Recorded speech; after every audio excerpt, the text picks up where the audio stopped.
Here we go.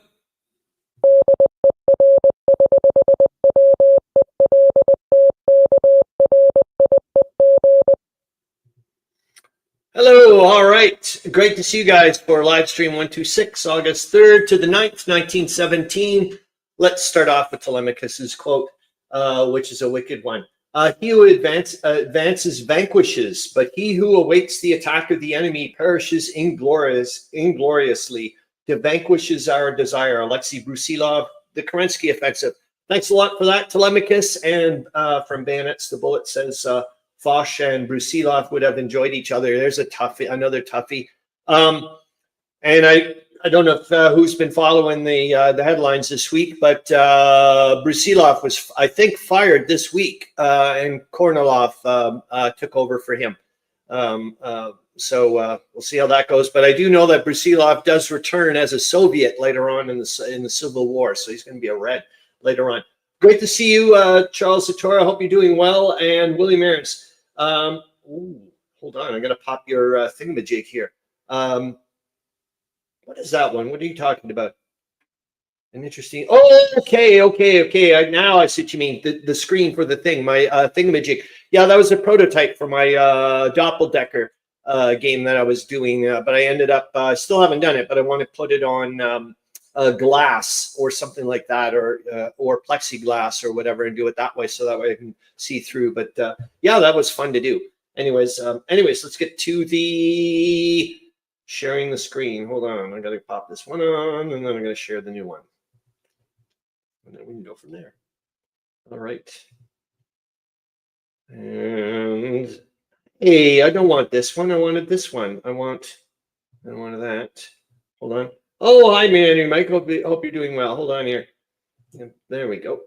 Not too functional today. Operating on about 2 hours sleep, so that's almost normal operating procedure for you. You poor thing. Anyways, I hope you're doing well. Hopefully you stick around for option F. That's all I can say. Anyways, here we go. As per usual, welcome everyone. Live stream fact checker and interesting tidbits. I'll go through them relatively quickly. Here we go.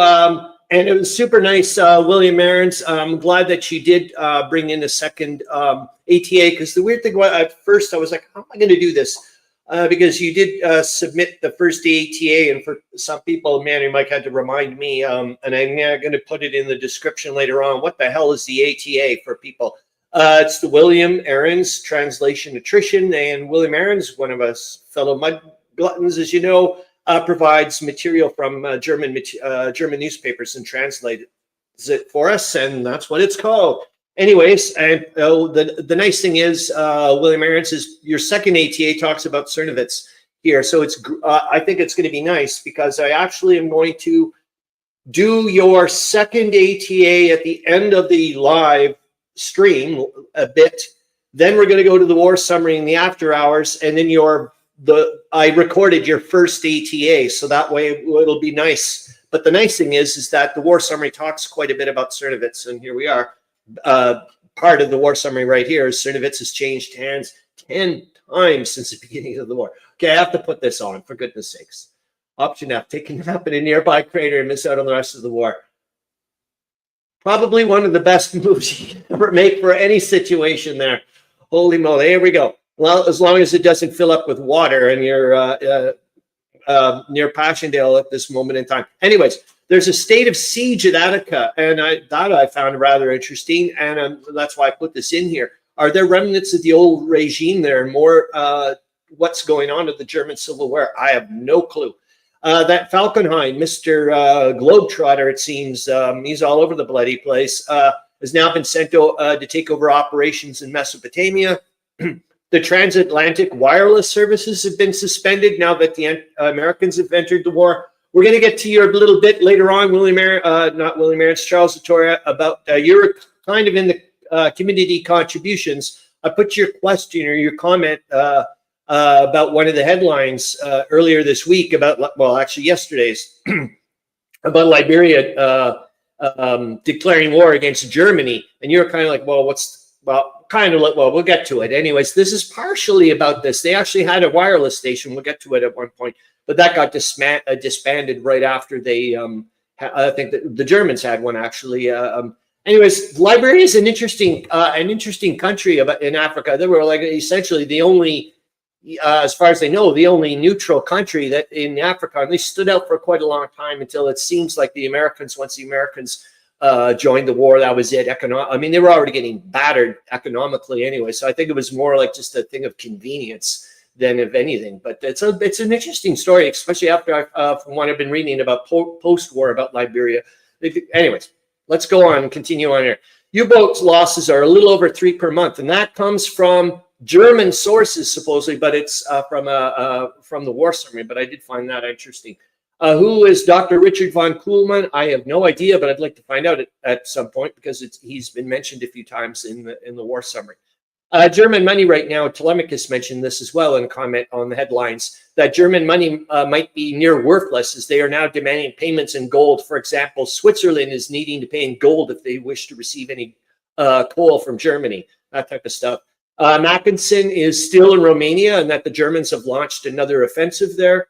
What is the corn production bill from England? I just noticed that. I have no idea what it is. I'm assuming maybe it's if you've got so much farmland, you have to devote some of it to corn. I don't know, because maybe it's an easy crop to grow. I don't know.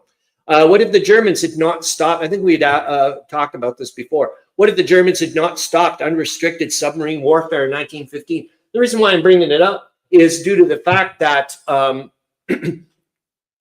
we see this often. We're seeing this in the headlines, and you brought it up as well, Charles, in one of the comments about the headlines as well, about food and whatnot, and the submarine losses, and that the submarines are still having an effect.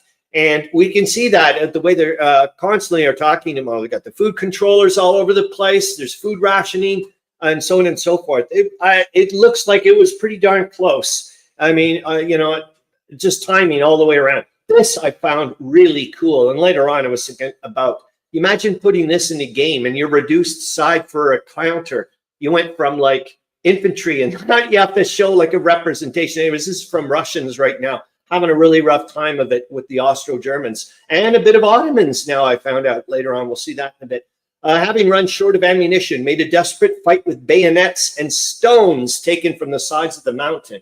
I was like, oh my God, that is just that's off the chart. So I was kind of thinking that would be kind of neat to see some kind of, if somebody would do like a game about that and said, oh yeah, your reduced side is now representing stones being thrown and whatnot. There's, sorry, I actually want to read that.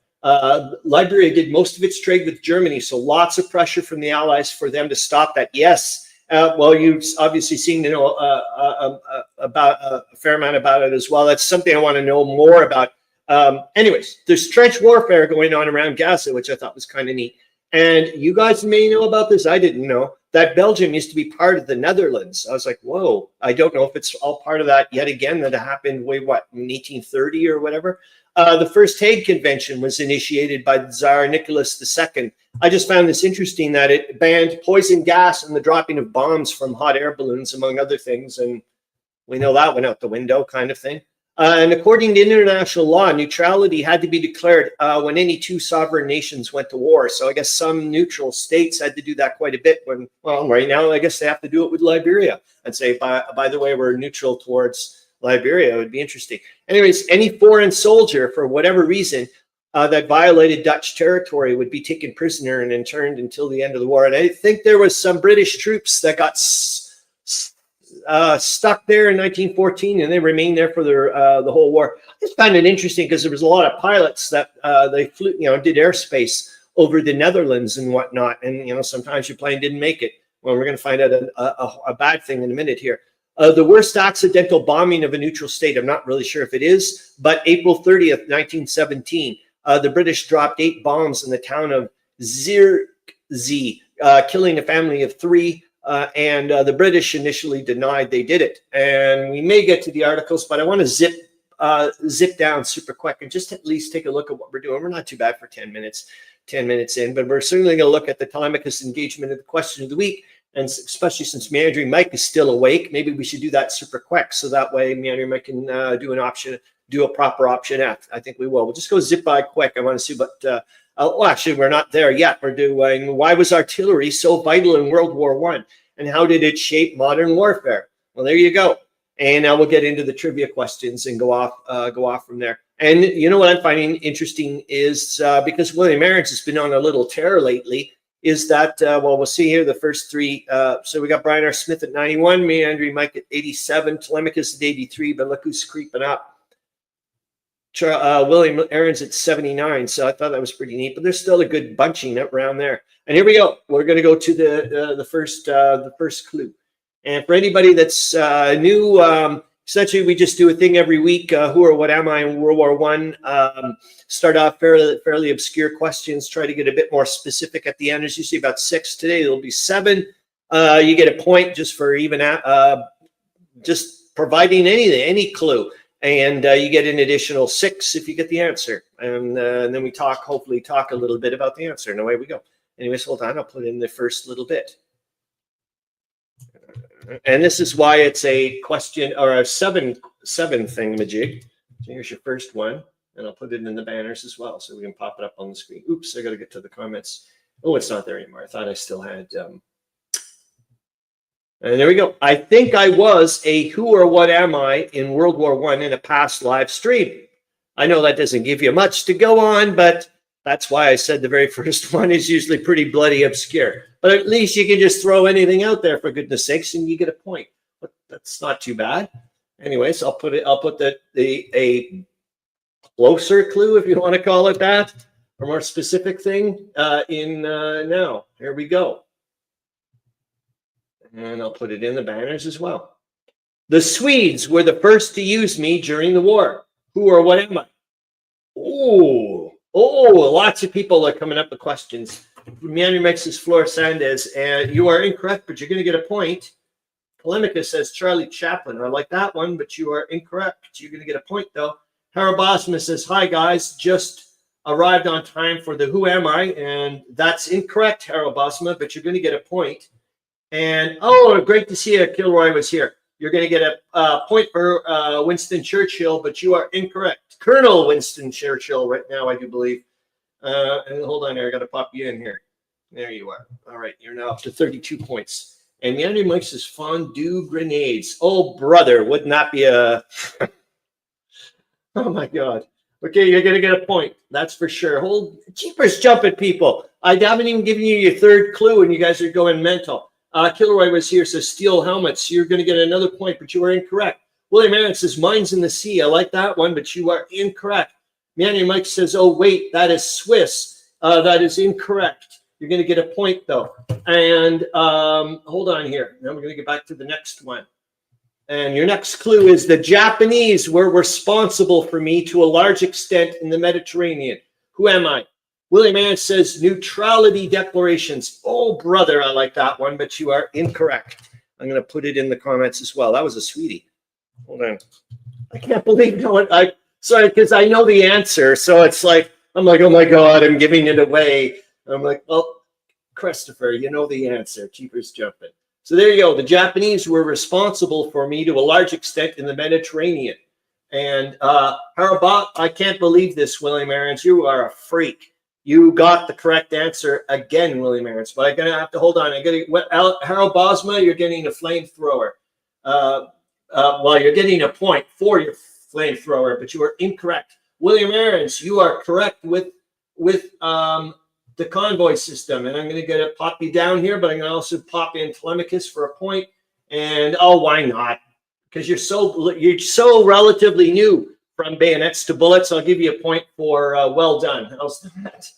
Hold on here. I'm going to give you it. There we go. And then I'm going to show the rest of the clues. Hold on. I don't have to do them in the whatever. And then we can talk about them one by one, hopefully. Port authorities sure did not like seeing me coming. That certainly was true from what I've been finding out. That was another one of the criticisms about the convoy system. They were like, hey, our ports can't handle so many ships showing up at once. You guys are, so it was causing a lot of logistical issues. Actually, hold on. Let's go back at the very beginning. I found rather interesting to read, and that was due to the fact I found how we ended up getting the convoy system today as a trivia question. It was due to my playing my game over there and my assault on Memo being a port city, and then I started looking in towards the strategic or the way the outlook of the Germans and the Russians were in the Baltic, and that sent me off into a book. And then I found out about that the Swedes were the first ones to use them during the war, which I found rather surprising. I will get your comments in a second here. I just haven't seen them yet. The Japanese were responsible for me to a large extent in the Mediterranean. Yeah, that was one of the main things it seems that the Japanese were doing, was escorting a lot of the ships, especially the troop ships and hospital ships, back and forth for the French and whatnot. And I showed you that one. And then speed will always seem to be a concern with my critics, as I think a lot of people always know. They're like, oh my God, the rest of the whole convoy has to sit around for the slowest ship. And then people started cluing in about matching speed with the other ships, so that way you didn't have that issue. And then before me, it sure did seem that U-boats had the upper hand. Hopefully, we'll quickly take a look at that. And then at the end was going to be Sam Peckinpah, made a movie with my name. Well, you guys probably know about it, Convoy from the 70s. And then we'll go take a quickie look at your Meandering Life mentions it. Oh my God, that is so freaking awesome. I love it. Oh my God, you're a beautiful man. I should give you an extra point, but you're so up on the points that I can't. There you go. Oh, there you go. Well, I got to pop that on again. I got to do both. You guys have so many things here. Nangoya Red Cross charity points for me. Yes, you get some. But this has just knocked me off the... I know, man. It was actually my first clue that I put in there. So I was like, and then I found out Sam Peckinpah directed it. I was like, what? That is crazyville. So, oh my God, look at all you guys there. You guys are all here. Good to see you all. Been away, busy, need to jump. Keep up the great content. Everyone else hit the thumbs up. Oh, thanks, Kilroy was here. Great to see you. And all right, it was with Chris Christopherson. That's right. But anyways, that is so cool that you clued into that one as well, man. Mike. Okay, I'm gonna pop this in, and you're obviously awake, so we don't have to worry about you're here. Maybe you've been pumped with the convoy. You can put a little exclamation mark at the end of that. Okay, let's go to the World War One. Yeah, let's do it. We're having fun. And I did another nice thing, you guys, because you guys are giving me hints on how to do things. So you were saying yet again about putting the answer on a separate page for which option to use for the logic puzzles. And get it primed ahead of time so I wasn't scrolling for 300 years. And I did so. My goodness, isn't that incredible? Anyways, let's go to it. Yep. Boink. And I'm going to stop the screen. I'm going to present the screen, this new one. And we're going to get to it. Boink. And then I'll make it super big. And I think I'm going to do it. Let's hold on here. Let's see how it looks. I just want to see how it looks. If it looks too wacky, it looks all right, I think. So here we go. And like I said, I did alter it a little bit. So last week's logic puzzle from Tolemykus was the rescue of the Austro-Hungarian spy in 1917. And today it's the disappearance of the SMS Gears spy in 1916. Another freaking awesome espionage thing. I love this. Anyways, the disappearance of the SMS Gears spy, 1916. In 1916, the waters of the Aegean Sea were a dangerous chessboard of naval skirmishes, espionage, and shifting alliances. Greece, officially neutral, was torn between supporting the Allies and the Central Powers. Covert operations ran rampant in its ports and islands, particularly near Corfu, where the French and British navies had established a base. And I'm just going to say this. Do you not think this is a weird coincidence? Because we just had... Now, can someone go and find out where the hell Attica is? Is that it exactly in the Aegean Sea? Because that would be pretty trippy. Because, like I said, this week they just put a naval blockade around Attica. And I'm like, wait a minute, we're just getting this a little bit. I think this is pretty cool. One of the most mysterious covert actions of the war unfolded when an Austro-Hungarian agent, codenamed Icarus, vanished from the German light cruiser SMS Gear, which had been covertly resupplying U-boats in the region. Icarus had been gathering intelligence on French troop movements and secret Allied submarine routes and perhaps even Japanese convoy ships in Greek waters. His disappearance sent shockwaves through German naval intelligence as he was carrying crucial coded reports that could expose entire operations. The Gear's captain received contradictory reports about Ikaros's whereabouts. Greek fishermen claimed he was arrested by intelligence near Corfu. A neutral Greek officer reported seeing him aboard an Italian supply ship. A coded message from Ikaros suggested he was hiding in an old Orthodox monastery. A captured British radio transmission mentioned a German prize being transferred to a holding facility. A French patrol ship was spotted unusually close to an abandoned lighthouse on a nearby islet. Question: as the German naval commander in charge of recovering Ikaros, what is the best course of action? A. Send a disguised German civilian vessel to approach Corfu and attempt to bribe Greek officials for information. B. Dispatch a U-boat to shadow the Italian supply ship and prepare for a covert boarding. C. Organize a small infiltration team to search the monastery under the cover of night. Are you ready, Meandering Mike? D. Intercept a French patrol ship near the lighthouse and demand Ikaros's release. Or E, because there can't be any craters there, Meandering Mike, except deep sea craters. Abandon the sea and destroy all related intelligence to prevent it from falling into enemy hands. My goodness, do you guys have a lot of stuff in here? Hold on, I want it before. What the hell? We're doing what we do. Tolemykus, it says it is a historical region and a peninsula that juts out into the Aegean. Cool. The region of Attica encompasses the Athens metropolitan area and is bordered by the Aegean Sea on the south and east. So if this is like right up your alley, Tolemykus, this stuff. And Attica says is the Meandering Mike confirms Attica is the peninsula that Athens is on. Interesting. And here we go. Option F. Summon the Corfu cultists. Oh my God, I love this. Because Meandering Mike's actually played this game, and I think he loves this game. F. Summon the Corfu cultists from SPI's game Sword and Sorcery to swarm the area to control the area. I freaking love it. And hold on, and it's Tid-Bits goes, I like A. In the Ottoman Empire tradition, the Greek officials love their bribes. Hold on, let's see what I would do here. Organize a small. I think I'd go for D. Intercept the French patrol ship near the lighthouse and demand. So it's kind of close to you, bayonets to bullets, kind of. What do you think? Or maybe I'd go with E. And maybe I'd probably go with E. I seem to be a little too whatever. And Tolemykus is like, bribes, it shows you care. I like that one. Anyways, let's go. Here we go. Clues and false reports. Oh, that's right. I was smart. Remember what I said is look, you'll see. I go all the way down. There's no answer. It's on a separate page. What a smart, well, it's you guys that told me to do it.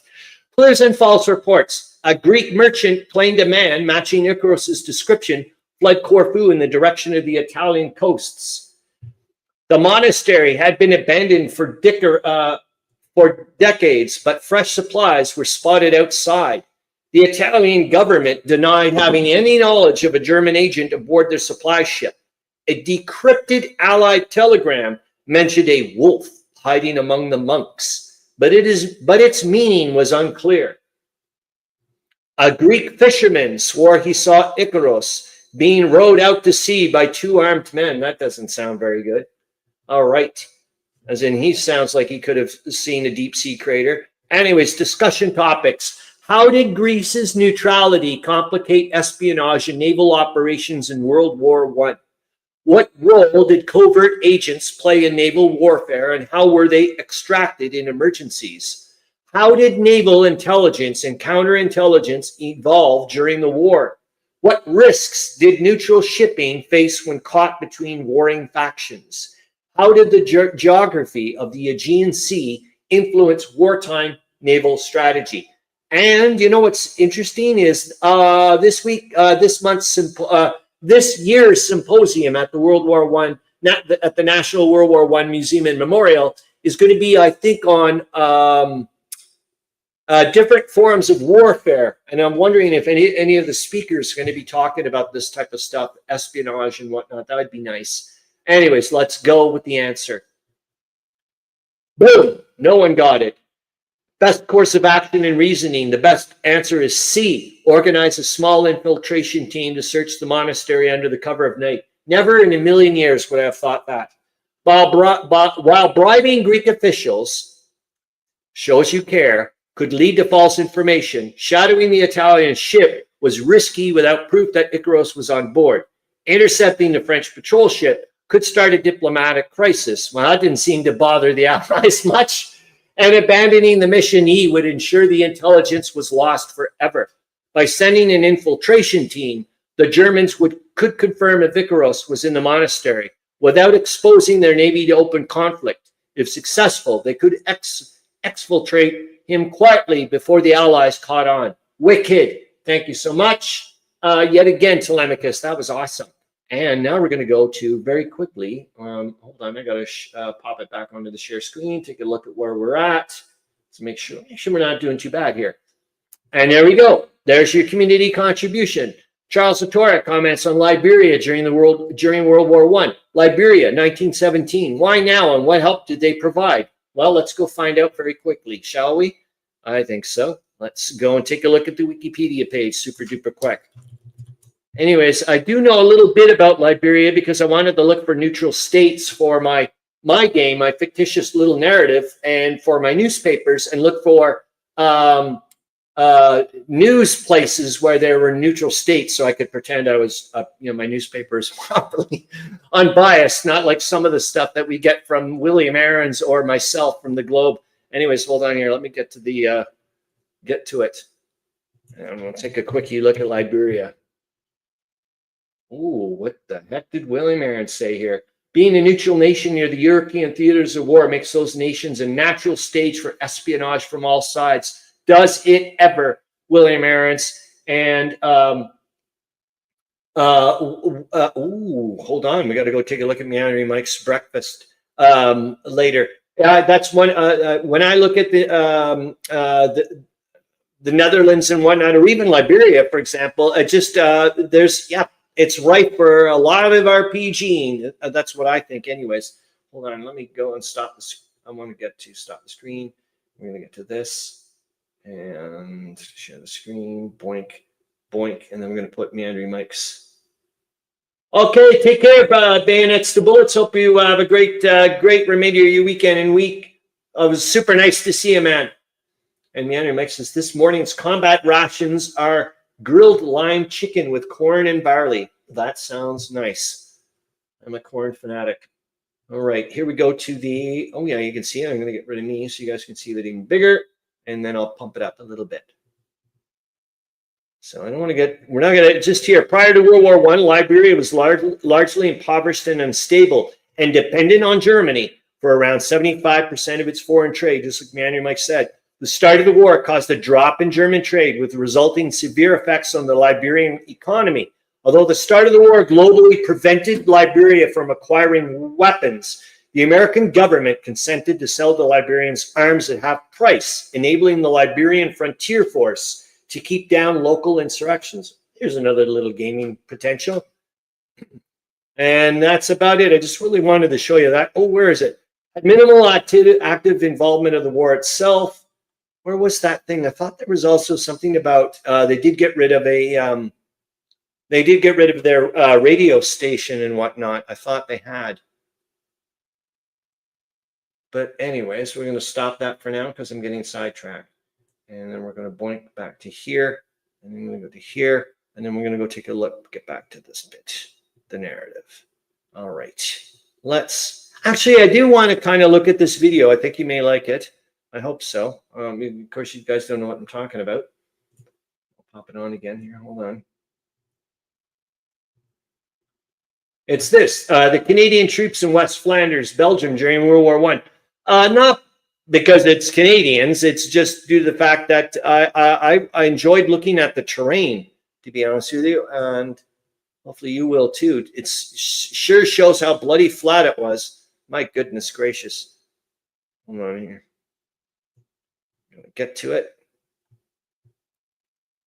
There you are, Mr. Critical Past. Stop the screen. Present. Share the screen. This guy here. There you are. And get rid of me. Charles Latora's having beans, bacon, eggs, and coffee. Yeah, you also have some rather interesting breakfasts sometimes. I'm like when you had those wax beans, I was like, what in the world? That was an interesting one to see. Anyways, let's get to that to the bottom here. All right. And I'll pop you guys in. Boink, here we go. It's only a minute and a half.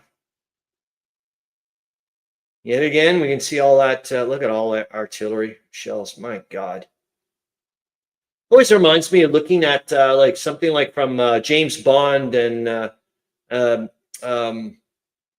Goldfinger. You know, I see all those bricks of gold that he had at the end of the movie there from Fort Knox. Are those bombs? Were they bombs, do you think? Those big round things?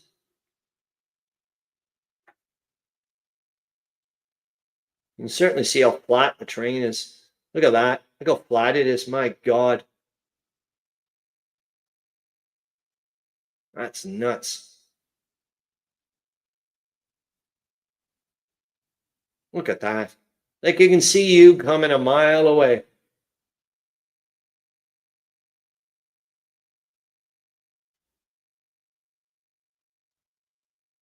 Oh, I didn't know that, Meandering Mike.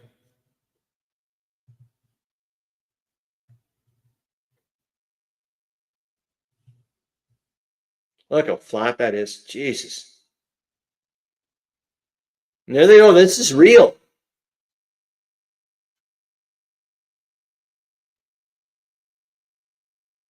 Look at that. That's real footage, man.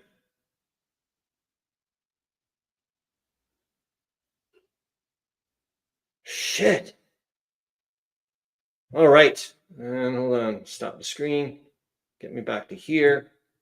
Boink. And then let's take a look at what I had. I want to take a quickie look at this. I thought this was kind of nice to see. Let's see if I can get to it. But I do want to get to some of the game related stuff, especially yet again, Meandering Mike, you mentioned this game. I don't want to show it, but we'll get to it in a minute. I just want to show you this, which is a game which I thought was rather interesting. So I'm going to get rid of me so you guys can see it a little bit bigger. This is yet again the World War I Historical Association. They're taking a bit of a break. But this little game here, can you see it down here? It's called 2 Up. So they used to, I'm not going to show you the whole bloody thing, but I guess you put 2 coins on the paddle and you had to throw it up to at least it had to go at least 6 feet in the air and it had to stay within the ring of people here. And then people would bet on, you know, whether it'd be 2 heads, head and tail, whatever. And supposedly it super duper ultra popular. I just wanted to show you that. And we'll get back to this quickly. And we're going to go to the BGG thing. Yeah, I think so. Let's go to that because you had mentioned this game, Meandering Mike, to me a couple of weeks ago, and I wanted to bring it up. Because does other people know about this game? I'll get rid of me again so you guys can see it better. I just started looking into it very, very little bit. Meandering Mike. So if anybody knows anything about this game, let me know. But yet again, Jim's Dunnigan all over the bloody place. But I found this really neat. From the rule book, Strategy 1 is not one game. Rather, it is a whole system of game simulations of the widest scope, embracing as it does the range of military political conflict from the time of Alexander the Great up to the present and into the future. Great to see you, Brian R. Smith. I hope you're doing well, man.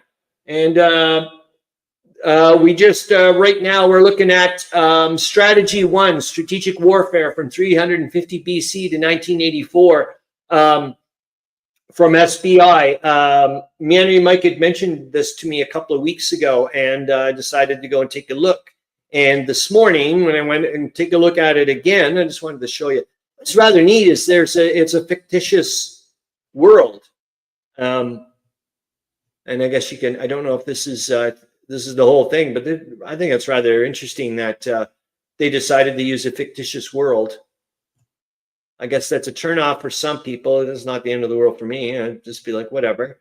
but I wanted you to see that. But it's what I found rather interesting was, and you can see some of the forums here. It goes all over the place. But it was when I went into the files, and I downloaded them this morning. I can tell you that much. So thank you, Meandering Mike. Is this?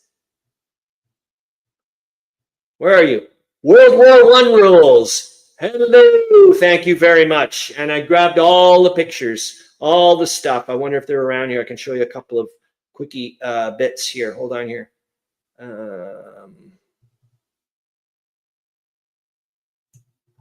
Oh, that's just that. That's not very interesting. Hold on. I thought I had something interesting. Is that this it? This is it. Yep. Good. I can show you that. So I'm going to stop the screen. I'm going to present this.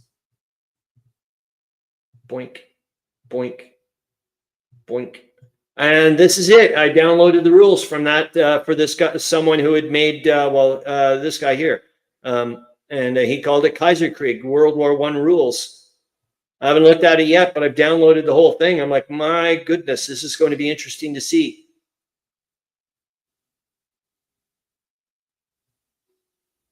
Wow. So thank you very much, Meandering Mike. I've got some more stuff to take a look at. I'm really darn happy.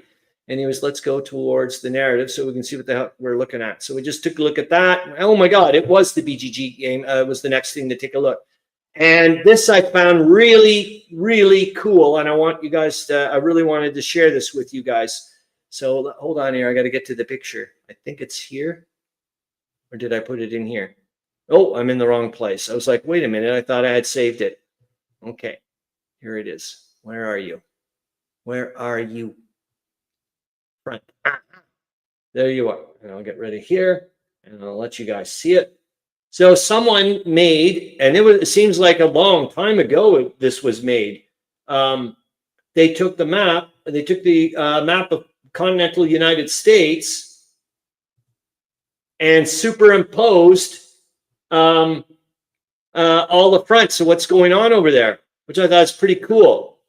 So there you go. It says, it is not always realized how extensive are the battlefronts which the Allies are holding in Europe. In this map, they are shown drawn to scale upon a map of the United States. It will be seen that the total battlefront amounts to 2,195 miles, a distance only 95 miles less than that from Chicago to San Francisco, while the battlefront in the West, where Germany has massed her heaviest forces, is nearly half the distance from New York to Chicago. Despite the victories which have crowned the Allied arms, their task still remains a heavy one, and it will need every ounce of effort which they and their American comrades can put into the struggle to defeat the sinister aims of Prussian militarism. I just freaking love this map. I think I'm going to use that website that allows me to split images so that I can print a bunch of 8.5 by 11s and make this bigger. I'd like to put this on my wall somewhere. I just find this a mind boggler that all that's in there. That's just weird. All that. My goodness. Oh, and there you go. William Arends says, I'm following Nate and Tony's board life who are playing the World War I game. The lamps are going out. Oh, wicked. Okay, so I'm going to stop the screen and I'm going to put me back and take a quickie look at what we're looking at here. All right, you know what? We're going to go back to just taking a look at the time here. I don't want to get too screwed over here. Let's see what I did have in the pictures. So I've got the Tolemykus thing, done the trivia thing. So now this I found rather interesting. I don't know if I know that maybe Meandering Mike's going to go, Arr! How dare you? I just wanted to see, Meandering Mike. I just wanted to see, but I guarantee you Tolemykus is a far better writer than we are, than this thing is. But I wanted to go and take a look at AI RPG. So I just typed in, I'm a secret agent during World War I, and I'm working for the British government, and I'm trying to locate an informant who has gone missing in Holland. And then it came up with this. You find yourself stepping off the rickety wooden dock onto the damp cobblestone streets of Rotterdam, the smell of the North Sea lingering in the damp air. Anyways, I just thought that was rather interesting. I wonder how many people are actually using this. Oh, I don't growl when I'm sleepy. Anyways, I just thought that was rather interesting. I wonder how many people actually do this use these things. I know, Harro Bosma, I think so too. Wicked map. And I will put it in the sources and links. I swear to flipping God. Anyways, let's go and take a look at some of the article quickie things, and then we're going to go off to William Arends' AI thing. So these are just articles that I noticed. That doesn't mean we're going to read them. I just wanted to pop them into some of the things. May attack the Belgian coast. I think we were talking about this before, that where Jellicoe was like, look, guys, we really need to get this done. We've already seen them doing some aerial bombing ahead of time, and we're wondering whether or not they were going to be using some aerial photography for later, because we know, like, I think Meandering has the book, what's it called, Raid on Zeebrugge or whatever, or just maybe Zeebrugge, but that the big one that they do in 1918, where they use, I think, they try to like block the canal so the ships, sub-ships, anything can't come out. Anyways, Admiral Jellicoe hopes problem presented is not unsolvable. German U-boat bases. Ostend offers the best target, but can only be attacked at rare intervals. I don't know why. Oh my goodness! Yes, a couple of weeks ago, the World War I Historical Association had a talk on aerial bombing in World War I and the lessons learned or not learned for interwar and World War II. And this is what I found rather interesting, is down here. Can you see that? They Zeppelins bombed Cairo at some point. And anyways, I did get to talk to the speaker and asked the speaker, I said, do you know, did that occur when Bulgaria had entered the war? Were they using bases in Bulgaria? Because I knew that's what they did with L-57 there. The Zeppelin there that tried to help out Leto von Vorbeck there, and they abandoned it. But I knew that had been taken off from Bulgaria, so I wasn't sure. But anyways, it was a really fascinating, and that's why I found out about the mistaken bombing that happened in Netherlands. And I just wanted to show you some other neato things here. One of World War I's largest airplanes was the German Strachan R-6 bomber, wingspan 10 meters. I just wait till you see the people. It's like, what in the world? Look at that. Look at them. Is that amazing or what? Look how tiny they are. Dropped 1-ton bombs on London 3 times. Look at the size of that thing. Holy shoot. And that's not even the largest, as far as I know. I think the Russians had the largest, the Muyamets or whatever. Only one day bomber survived. And here we are. Interceptors without formation flying. Escorts are switching to night bombing. The Russian Ilya Muromets was a veritable flying fortress and the only World War I plane with a tail gunner.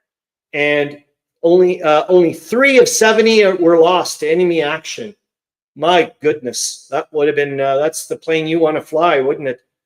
And I think these are the upcoming meetings for the World War I Historical Association. I just wanted to pop them in. The interesting one I found was the Easter Rebellion in the First World War, because this, I don't know if we're going to see it, but this week is the anniversary of Roger Casement there, the mastermind there, if you want to call it there, who was executed, last year with the Easter Rising, the Irish and whatnot. So was there anything else? Oh yeah, let's get back to, I did the bombs. Did I do? Yes. Now let's get to this. Boink. Did want just the cutting off of faux supplies. This has happened this week. President Wilson has taken the first drastic step towards stopping the export from the United States to neutral nations of material, which undoubtedly is destined either for Germany or to make good shortages in the net, blah, blah, blah. So not good. Oh, we just saw that one again. And like I said, of course, I can put it on, I'll put it on a link as well, Harro Bosma, if you want to grab it. Hans brutal to the Belgians. It is enough. This I just found a really interesting quote. It is enough to make the stones weep, cries an old woman victim. I was like, wow. And Kipling, I brought that up as well because Charles Latora last week, you had brought up Kipling. So I just thought we might as well bring him up again when I noticed that he was here. Kipling would have bowed down to this. There were times not so very long back when no self-respecting Canadian girl ever imagined she'd come to think of the American soldier in terms of Rudyard Kipling.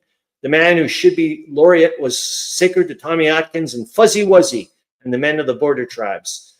I don't know. I didn't read the whole thing, but when I saw that, Lloyd George on low level. I'm going to mention any of this as well. Remember that Swiss dude, I think, who got fired, and he released some documents from the Russians or whatever, and mentioning a lot of, and we still haven't got to the point of where the Russians are really going to release, as far as I know, a lot of the documents and make a lot of the allies start to quiver a bit.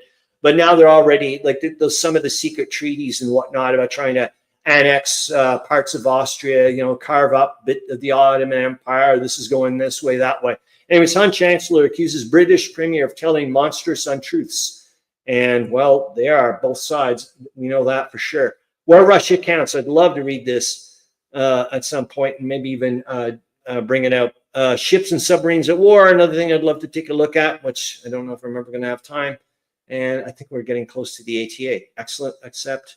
Is this war business? Oh my God, there's another one I want to read. Wait till you see the size of this monster. Who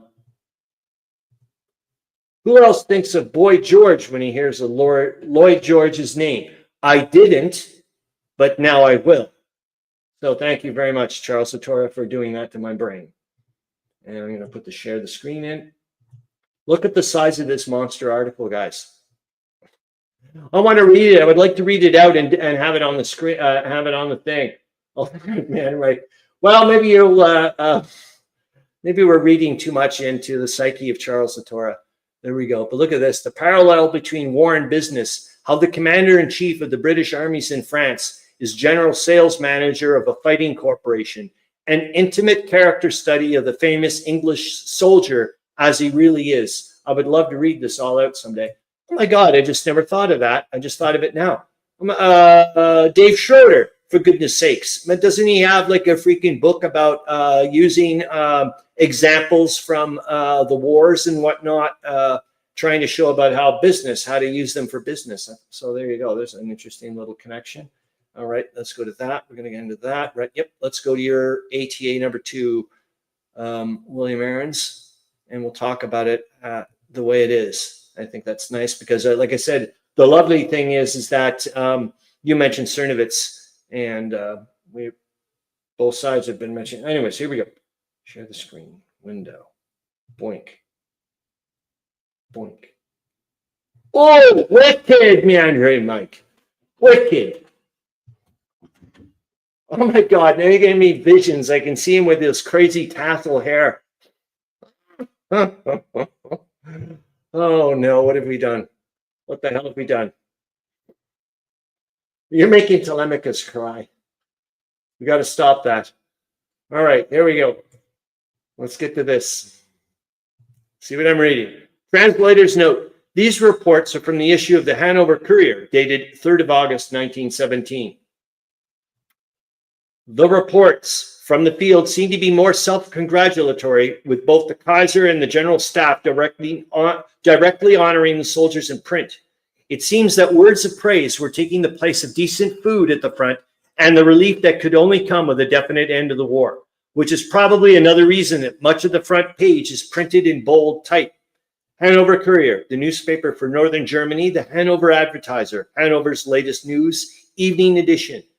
Chernivtsi taken.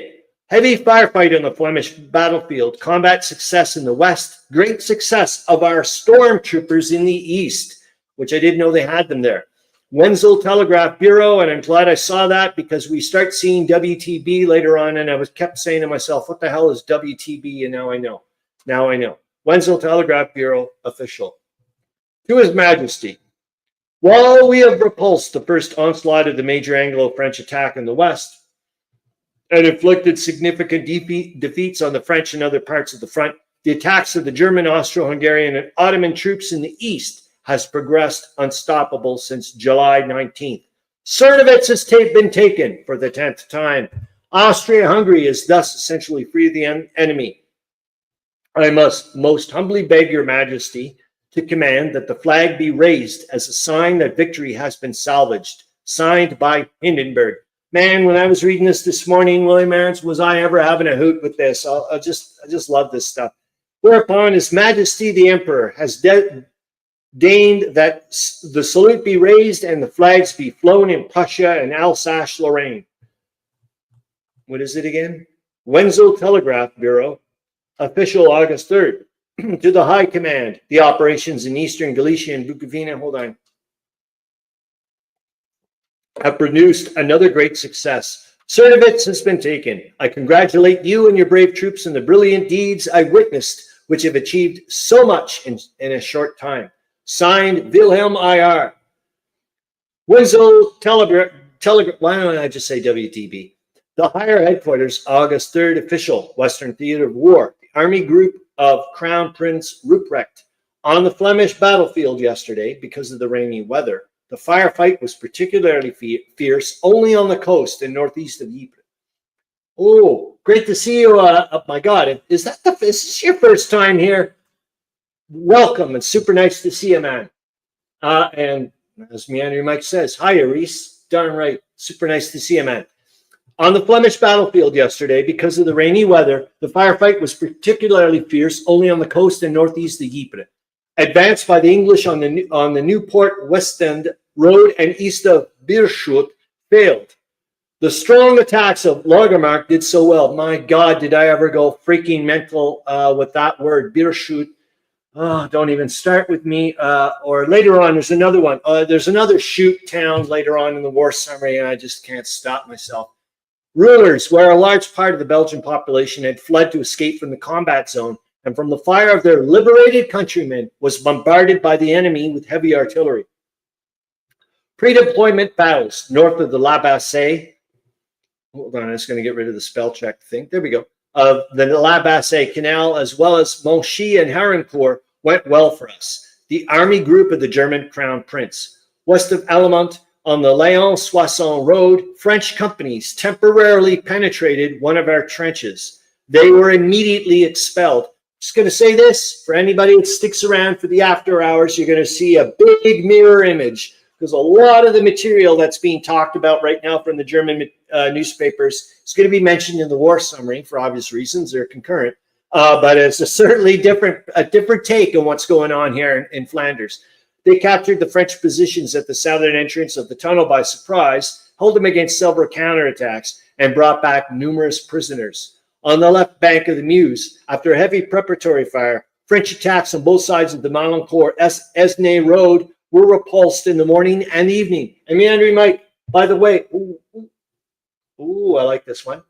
I'll let you, I'm just going to, because I want to not kill my train of thought.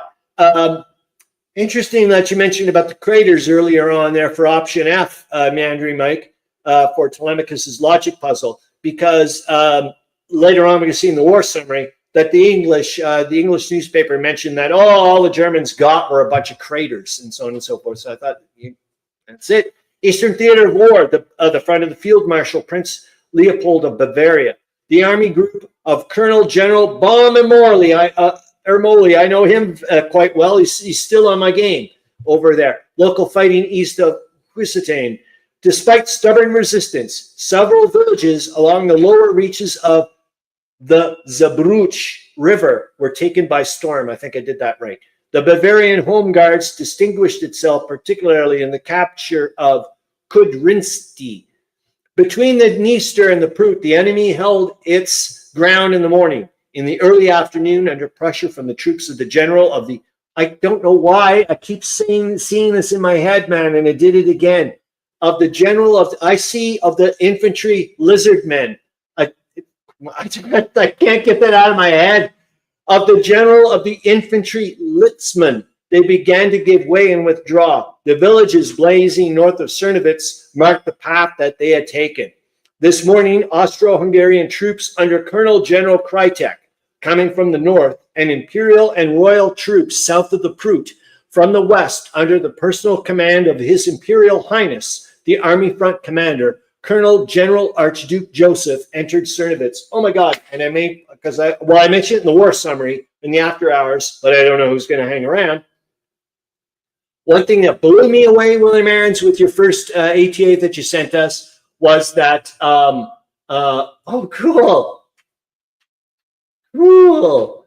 And I also like the word. I also like General Krytek. Like, don't you think that's kind of like Crytek? Like, I don't know, maybe that's a Star Wars type of thing. Like he was like, you know, part of the like General Crytek or I don't know, whatever. But thank you, man.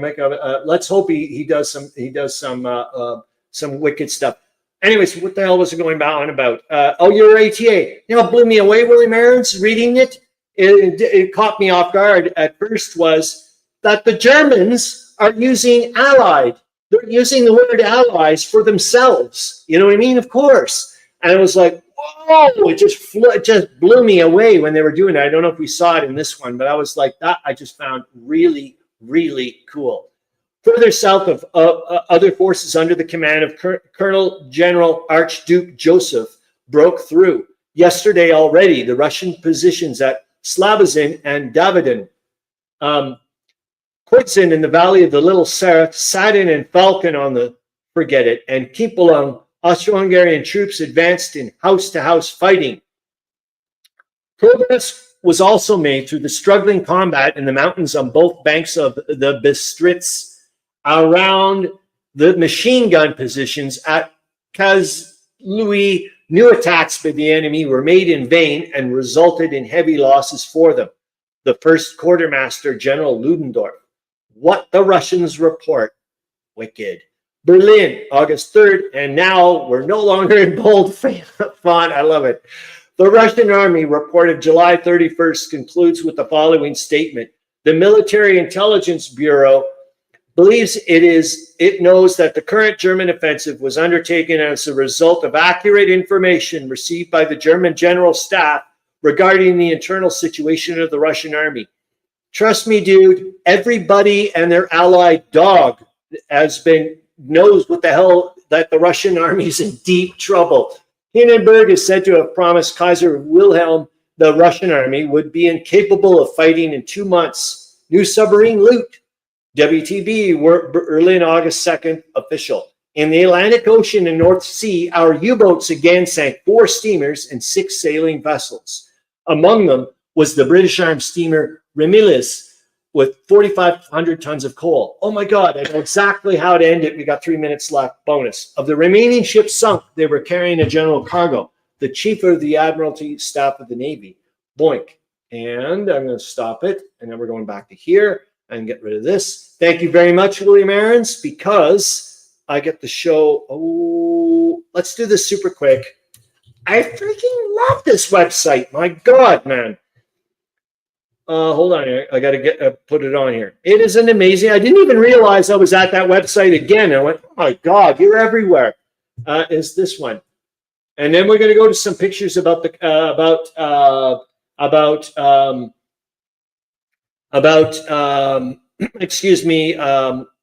the convoy system. And hold on, I want to make sure you get a little bit bigger. Yet again, this freaking website, warhistory.org, is just incredible. But one of the stranger features of the war at sea during the First World War is the relative effectiveness of the Russian fleets in the Baltic and Black Seas and a quality of performance that contrasts very sharply with the Russian naval performance just 10 years before the Japanese War. Anyways, I wanted to it's really good. And this is where I think I found out about the Swedes were the first to use the I think it was the Swedes that used that's where I found it, where they were first using the convoy system. And now we can go to the convoy system very quickly. And that'll be the end of it, because I think we're going to be off into Wonderland for the after hours. And you know what? I think this actually went half decent, this show, like for timing and everything. Still got a bit of time for me to screw it up. I was a bad boy again yesterday, was looking for just one small packet of figures, spent $150 in miniatures. Charles Latora, are you going to get any sympathy from us? No, because you're like us. So we just go, yep, as in you spent a lot of money, but you spent a lot of money on miniatures. I don't know. That's the way I'm looking at it. There we go. What do you think? Tolemykus says the exact thing. Probably a lot of us are thinking as well. Well done, Charles Latora. Oh my God, that's true. You wouldn't get too many miniatures if it was at 54 millimeter, would it? But wouldn't it? I know. Anyways, hold on. Oh, geez, you guys are going a mile a minute. Hold on, I wanted to show the pictures here, but I'll let you guys do your fun stuff. What did I want to show? The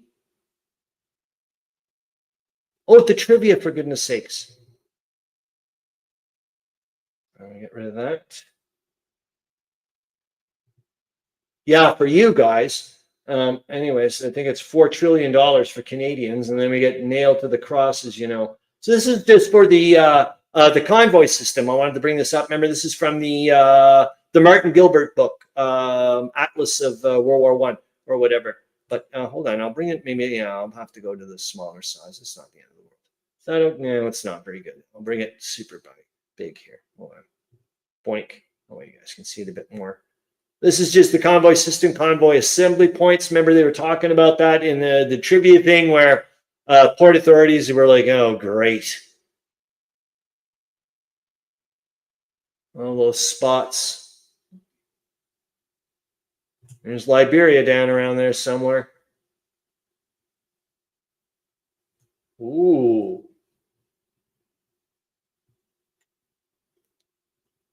Look at that. British reliance on imported foods.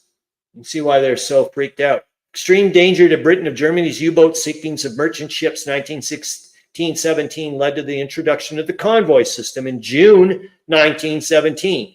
16,539 ships were escorted in convoy across the oceans, of which only 154 were torpedoed. That is amazing. And then we'll go back to here. I'm just going to show it quickly. I don't want to go through the whole bloody thing, but I wanted you guys to take a quickie look. It's the graph later when we were talking about stuff like that. Could detect the sound of a submarine's engine. Well, I didn't know they were into that early.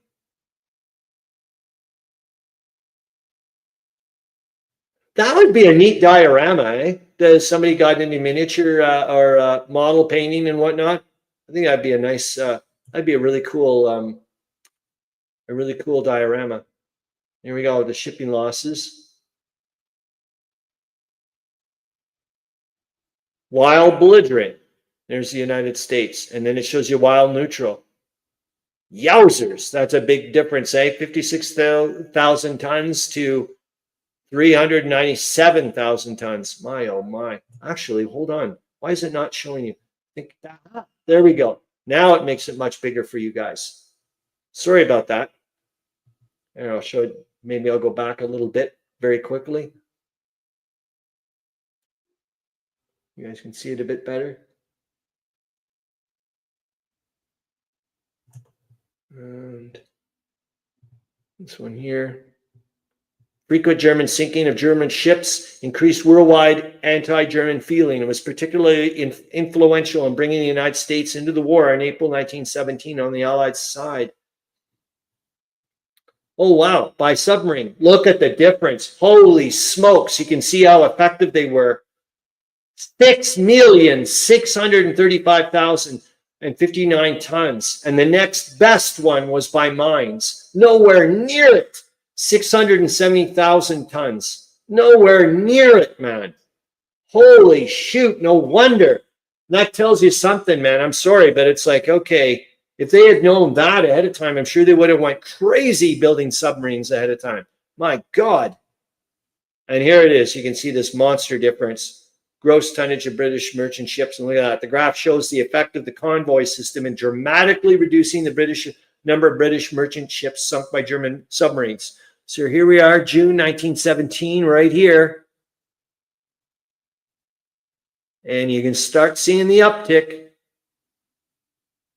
of the ones that are starting to reach the other side and the ones that are, and the tonnage that's dropping. Totally cool. All right, I'm going to stop this. Boink, that's the end of that. And now we're about to get into the, I'm going to show Charles Latora's last little bit here.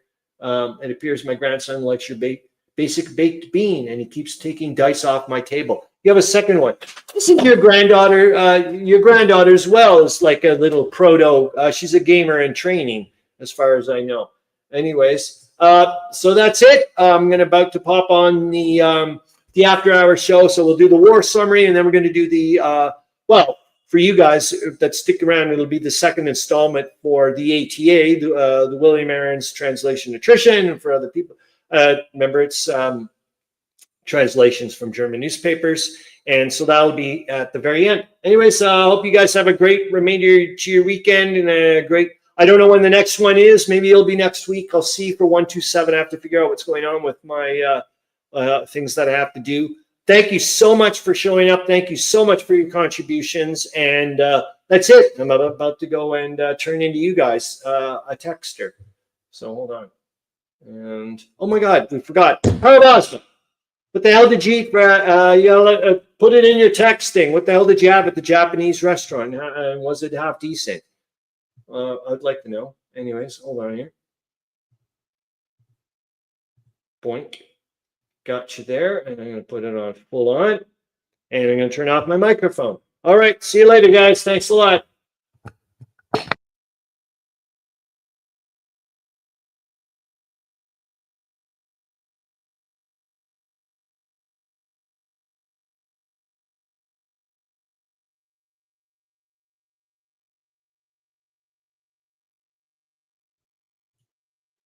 All right, here we go for live stream 126, August 3rd to the 9th, 1917.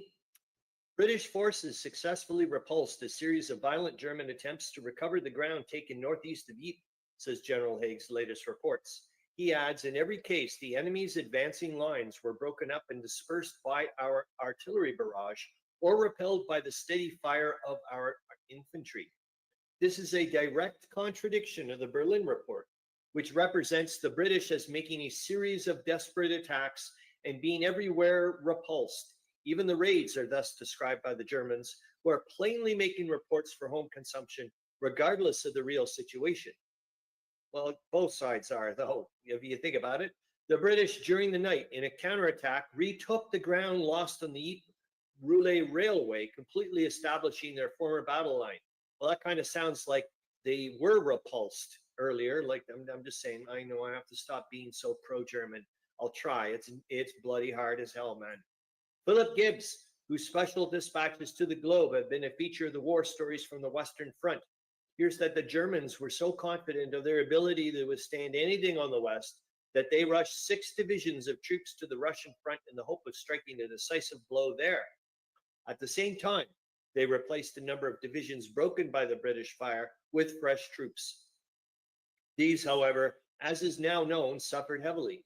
A dispatch from Amsterdam saying that the Kaiser has summoned a special meeting of Germany's War Council in Brussels may have to do with the losses on the West Front, or may presage a new and desperate counterattack by the Germans in the hope of staying alive the Allied plans for a renewal of the Flanders Drive. All the dispatches from the Western Front dwell upon the evidences among the German prisoners of inferior morale. Many of the soldiers captured are very young, and most of them appear to have suffered from short rations and exposure. A feature of the fighting emphasized in the reports from the front is the remarkable work accomplished by the airplanes in spite of weather, which renders observation most difficult. It is noted that the Germans are using an increasingly large number of gas shells. Russian forces are still retreating generally, though. In some sectors, they are putting up a stubborn fight. There is a serious statement in one Petrograd dispatch, namely that the Uxkul bridgehead on the Dwina River, 15 to 25 miles southeast of Riga, has been taken by the Germans. The dispatch says that the Russians evacuated the position. Presumably, there has been more treachery there. The Dwina River positions are very strong. A great German advance was halted there when it would seem that even Petrograd was threatened, and grave consequences may follow the abandonment of the positions. Fighting continues on the Dniester and the Pruth, but the Russians do not appear to have a sufficient number of men who prefer battle to argument. Continuation of the retreat will greatly widen the Teutonic front, which is already across the Russian frontier, and sooner or later will completely nullify the Russo-Romanian advances which have figured in the dispatches from time to time. The Berlin report indeed declares that the Teuton forces are now standing before Kipelon, and that north of Czernowitz and south of the Dniester, they are approaching the Russian frontier. It begins to look as if nothing would awaken the Russians to the stern necessities of the situation, short of the taking of the far more of their territory than is now held by the foe. With the seizing of the season's harvests and the stern disciplinary methods that the Germans have followed in all their territories, they have overrun.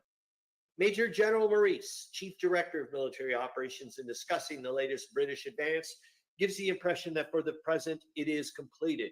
The British commander's next move, he says, is to determine another objective, and then after the customary process of preparation, to proceed to its achievement. In this case, perhaps the intention has not been to delay for any length of time after gaining the first objectives, but the heavy rains which have fallen through the past 48 hours have no doubt compelled a readjustment of schedule. General Maurice also declares that the events of the past fortnight in Russia, will necessarily mean the prolongation of the war. We cannot longer count on any great material assistance from Russia, he said, adding that this would mean a greater burden on the Entente allies in the United States, who must come into the field as soon as possible and with greatest possible force. His statement follows upon news from Russia that General Kornilov, a popular hero, has been appointed to the command of the Russian armies in place of Brusilov, whose fame as a leader has been greatly enhanced by his generalship in the Galician area. No adequate reason is assigned for the resignation of Brusilov. Saint-Julien is again in the hands of the British, according to the official statement from General Haig. This village, northeast of Ypres, is famous in connection with the stand of the Canadians against the first gas attack made by the Germans in their attempts to smash their way through to Calais. It was taken in the British events of Tuesday and later retaken by the Germans in the course of a desperate counterattack. So that was what, 1915, if that's what they're talking about. And that's the, the Battle of, darn it. That's with that French, those African French troops that got nailed by the gas first. And I do believe, and that was a big hole and the Canadians had to fill it. Any hoots. Journey during the day, the British also recovered frontline trench points taken by the Germans in the night on Infantry Hill, east of Monchy-le-Preux, on the Arras battlefront. A few prisoners were captured here. The German report deals only with fighting of Thursday and claims, the repulse of a number of attacks of which there's no British or French record. Elsewhere on the West Front, the French engaged in some lively fighting, repulsing a violent attack on the Aisne front, east and southeast of Saulnay. In the Verdun sector, there was a heavy artillery exchange. The British have also made advances south of Hellebucke, between Ypres and Wardenton. It is officially announced that the prisoners taken in the fighting on Tuesday by the Anglo-French forces number 6,122. Unofficial dispatches quote captured German officers as bemoaning the loss of manpower and declaring that some of the 1919 class of youths are in the field. News of continued retirements by the Russian forces is followed by a Petrograd report detailing a new political crisis. This arises out of charges against Chernov, Minister of Agriculture, that he had been connected with the German General Staff in the breakdown of the negotiations to bring the Constitutional Democrats into the government, which is now in course of reconstruction. Premier Kerensky and all his ministers resigned, but later resumed their office with the exception of Tereshchenko, Minister of Foreign Affairs. The ministry seems to think that there is no foundation for the charges against the Minister of Agriculture. News from the Russian fighting front is no sign line in it. Czernowitz has been evacuated, and the Teuton forces have marched into the place which had been held by the Russians since June 1916, having previously changed hands some 10 times since September 1914. Holy smokes. It is the capital of the Austrian crown land of Bukovina. Kipelung in the southern part of Bukovina and about 60 miles south of Czernowitz has also been abandoned to the enemy. The Russians are still fighting stubbornly in some sectors of the Eastern Front, but in spite of the optimistic reports as to the improvement in morale, the signs of a real stand are still lacking. The evacuation of Kipelung, which is near the Romanian front, will no doubt have a serious effect on the Russo-Romanian offensive, and an invasion of that part of Romania, still held by the Allies, may soon be attempted. In the Caucasus, the Turks are showing some activity, but the Russians report beating them off at Kigi, or Kigel. Kigi, let's go with that. Sounds nice. Sounds cooler, at least for me, anyways. Austrian papers are declaring that the Romanian harvest will not only feed people in the occupied territory, as well as the Austrian and German armies there, but will permit of the sending of 100,000 carloads of cereals to Austria and Germany. It had been hoped by the Russian authorities, as well as those of Romania, that the offensive so auspiciously started by Brusilov some weeks ago would have resulted in great part of this harvest being regained for the Allies or made unfit for use by the Teutons. There's been a resurgence of air raiding on a large scale with some lively patrol engagements on the Italian front. And I do believe they were even saying triplanes were used, triplane bombers, Italian triplane bombers bombing Pola. Hopefully we'll get to that. The report comes from Washington that the Italians are pressing for a more vigorous campaign in Macedonia, while they are looking for after the Austrians along their own borderlines. A state of siege has been declared. Isn't this interesting? Declared in the Greek department of Attica, in which Athens is situated, the explanation being that it is a precaution against a threatened agitation on behalf of the late regime. It is apparent that Venizelos and his advisors are not going to make any chances on adherents of the former king making trouble that will prevent Greek troops joining the Allies in the Macedonian campaign. I don't know about you, but it certainly sounds like things are not as nice and smooth going in Greece as the way they make it sound. Anyways, like a little bit more rumbling of civil war going on. An arrangement is underway between Japan and the United States, whereby in return for the removal of the export embargo on structural steel, the Japanese government will allow a larger proportion of the country's mercantile shipping to be utilized by the United States or the Allied allies. This will still further offset the submarine campaign, for the repression of which Japanese warships are giving all possible aid to the Allied forces. This is the third anniversary. Interesting or what? The third anniversary of Britain's declaration of war against Germany. British, French, and Belgian troops are surely, if slowly, driving the Hun out of Flanders and northern France. Hold on. I'm going to hit the pause button. And we're back. Canadian forces have made another advance towards Lens, this time at a front of 1,000 yards to a depth of 200. News of an advance was expected in view of the previous dispatches of Mr. Stuart Lyon, the Canadian press correspondent, in which he emphasized the work of the Canadian artillery. The methodical manner in which the surrounding of Lens has proceeded has undoubtedly saved a heavy toll of lives, as the place, with its heaps of coal slack and mine refuse, has been turned into a formidable defensive position, gaming potential or what? The heavy rains have caused great inconvenience here as well as in other portions of the battlefront. The advance made with a minimum of loss brings the Canadian line on the southwest to within 1,000 yards of the center of Lens. In Flanders, the Germans made a hot attack on Tolemykus and gained a footing in some trenches there, but were immediately driven out, says General Higgs reported last night. The Germans are losing heavily in these counterstrokes, according to the reports of correspondence with the British armies. If, as the Berlin official reports claim, damn it, I was going to say state, the Allies wrested from them nothing but a line of crater holes, it is not easy to understand the German anxiety to recover the ground. Some experts believe that these counterattacks presage another German retreat. The weather continues wet and stormy, but in spite of these handicaps, the British during Saturday gained further ground around Saint-Julien, while the French advanced slightly in the region of Big-Chute. Big-Chute, oh, that's cool. Big-Chute. I'm a big shoot. Anyway, sorry, I shouldn't do that. It's probably like big shooting. But anyways, either one would be cool. General Haig mentions considerable hostile artillery activity east of Messines and in the Newport sector, the latter being in the coal area where no doubt the enemy fears a strong attack. Imagine being the big shoot in Big Shoot. I'm sorry. I'm sorry. Hold on. On the French front, the foe would get, no, I'm not. I just said, anyways, I'm back. On the French front, which is ironic because I said hopefully I'm back. Or no, I'm back, hopefully, and I wasn't. On the French front, the foe again made attacks on the east of Cernay and the Arends sector, which were broken up by the fire of our allies. Northwest of Rheims, an attack was also made, but without success. There will no doubt be a series of persistent attacks here should favorable weather permit of an early resumption of the Allied advance in Flanders, with a view to offsetting that. It is conceivable that the Allies may even give ground elsewhere on the front if fiercely pressed, because victory on a big scale in Belgium would jeopardize the whole of the foe line in the west.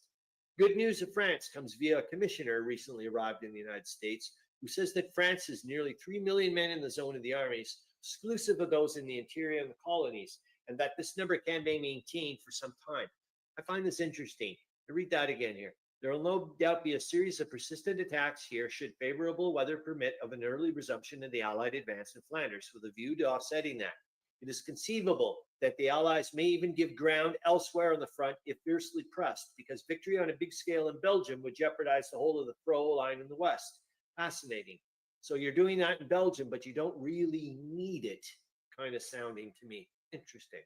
From Russia, the best news is political. A joint meeting of the executive of workmen's and soldiers and peasants' councils, the real rulers. I did find this interesting when I was reading this at the first bit. Let's take a look here. The executives, I'm looking at the punctuation, of the executives of workmen's, so that has an apostrophe between N and S, makes sense, and soldiers after the S, that makes sense. But why doesn't peasants have it between the T and the S? That I find interesting. Anyways, council should be, don't you think? Because I don't, you're a peasant. That's, you know what I mean? Soldiers, soldiers, peasant, peasants. Anyways, I'm just going with it. All right. See, workmen, workmen's. No, maybe I'm wrong. Okay, maybe I'm thinking here. Soldiers, soldiers. Why is it peasants? Because it's more than one soldier. You hit more than one. Okay, I'll shut up. I'll shut up. I got it backwards. Oh my God, did I ever? Well, I'm glad I did it because I learned something. The conference, described in one dispatch as the most momentous assemblage within the country's history in the past 300 years, did more than uphold Kerensky. It heard with approval the declaration of the foreign minister that peace for Russia is inconceivable and that the country must be prepared to fight throughout the coming winter. General Kornilov, who has accepted command of the army, stipulates that he must have a free hand and that measures adopted during the last few days at the front shall be applied at the depots in the rear. These measures consist principally of the summary execution of deserters and soldiers who disobey orders. Like what? Special order number 1, I guess. But he wouldn't like that. Anyway, shush. Kornilov was the first to adopt such action. In the meantime, the Russians continue to retire in the Galician front, and the whole of the territory may soon be clear of them. I'd like to know what happened to Kornilov once the Soviets start taking over. Holy moly. It must be remembered that now, even if the Russians should have recovered sufficiently to make a stand, the retirement might not yet be halted, as the whole line has to be readjusted in order to take up a defensive position strong enough to allow of time for reorganization and re-equipment. The greatest opportunity that new Russia had to take part in a win the war movement this year has been lost through treachery and false ideas of liberty. The results of this retrogression are now apparent. One of them is an advance of the Teutons on the Romanian border, southeast of Cernovitz, which will soon begin to have an effect on the Russo-Romanian advance, recorded in recent dispatches. The foe has crossed the Bizitra River and may be contemplating an attempted drive for Iasi, which place was made the capital of Romania after the fall of Bucharest. Oh, that's right. At 1 or 2 points on the fighting line, the Russians have, however, shown some of their old-time aggressiveness. They captured a wood east of Cernovitz, taking 500 men, and elsewhere have carried out some daring minor attacks, but on the whole, the foe advance continues without really serious checks. Until we get to the last page, man, when you hear what happens when they run out of freaking, or is it the second last page, you're just like, oh my God. When they start running short of ammunition. A report via Geneva and credited to a newspaper published in Rome says that globetrotter General von Falkenhayn is to have charge of a Turkish effort to recover Baghdad. Austria is to supply the heavy artillery and German officers for the new expedition, which is to make its attempt in September. In short of going to Africa, for Christ's sakes, this was an eye-opener for me. The suspension of wireless transatlantic service in both directions on the ground of military necessity is a logical sequel to the censorship established consequent upon the entry of the United States into the war, which, remember when we were talking about that at the very beginning when the United States entered the war, how rapidly the war summary is shortened as well. I was like, something weird going on here. The Allies in the United States cannot afford to run the risk of apparently genuine personal or mercantile messages being picked up by the enemy, who may gain from them useful information. Hold on, I'm going to the next page. Oh, here's the triplane thing. Fleets of Italian triplanes are making a series of mass attacks on Pola, the great Austrian naval port, according to a special cable dispatch to the Globe. Many tons of bombs have been dropped on military objectives in the port, and it would appear that the attacks are being made with the definite aim of making the place unsafe as a shelter for the number of war vessels from submarines to battleships gathered there.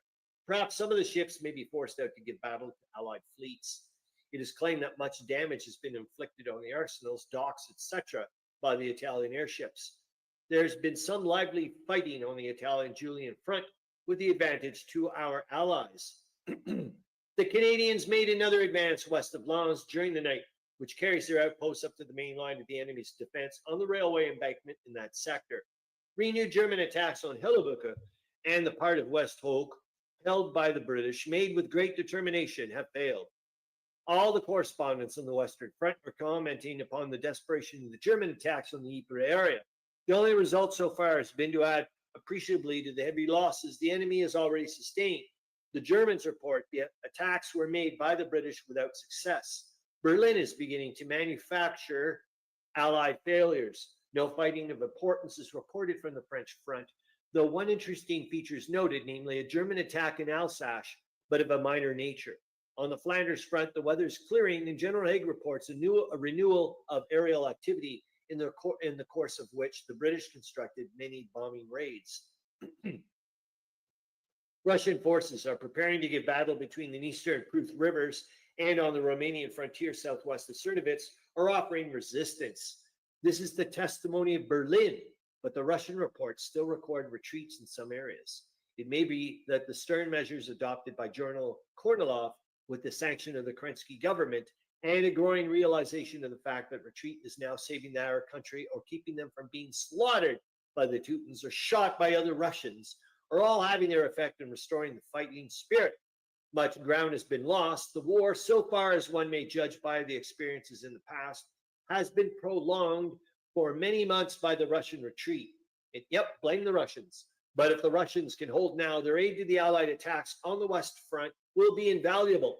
Hindenburg could not afford to weaken his lines in Belgium and France to give aid to his forces in the East if the Russians show real fight there. It is much to hope for, but there is at least a promise of better things from the Russian fighting front. In the meantime, an encouraging feature is the failure of the Teutons to enumerate the capture of guns, in regard to which it was unofficially claimed in the earlier days of the retreat they had taken over 1,000. Holy cow, that would be pretty bad. Presumably, these reports were exaggerated. 4 submarines have been lost at an average of a little over 3 a month from February 1st to August 1st, according to an official Berlin report, which adds that the losses are being made good in a far greater ratio.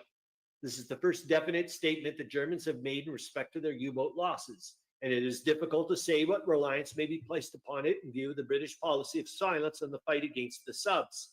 The statement may be, in fact, have been made with a view to drawing the British authorities into giving some precise details of subs captured or sunk, but it is not likely to have that effect.